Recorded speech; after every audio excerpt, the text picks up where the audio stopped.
Latar belakang, kamu sebagai manajemen trainee di bagian Supply Chain Management, SCM, di perusahaan garmen bayi dan anak-anak, mendapat tugas dari atasan untuk memperbarui data stok safety bahan baku penting di sistem ERP. Bahan baku penting seperti kain katun lembut, benang halus, dan kancing bayi harus selalu tersedia agar produksi tidak terhenti. Hambatan dan solusi. 1. Data stok fisik dan data ERP tidak sinkron. Solusi, lakukan cross-check dengan tim gudang dan sesuaikan data ERP berdasarkan hasil fisik terakhir. 2. Belum tahu batas minimum stok aman, safety stock level. Solusi, konsultasikan dengan supervisor SCM atau PPIC untuk menentukan nilai safety stock berdasarkan rata-rata pemakaian dan lead time supplier. 3. Akses sistem ERP lambat atau error. Solusi, simpan data sementara di Excel lalu input ulang ke ERP setelah sistem normal, sambil lapor ke IT support.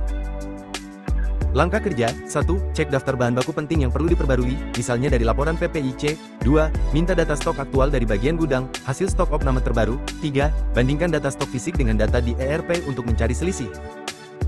4. Hitung ulang safety stock menggunakan rumus dasar. Safety stock sama dengan rata-rata pemakaian harian tanda kali lead time, tanda kali faktor pengaman. 5. Login ke sistem ERP dan buka menu inventory management. 6. Update kolom safety stock level dan available quantity sesuai hasil verifikasi. 7. Simpan perubahan dan pastikan sistem menampilkan data terbaru. 8. Kirim laporan singkat pembaruan ke supervisor SCM dan tim PPIC. 9. Simpan file backup Excel sebagai arsip internal.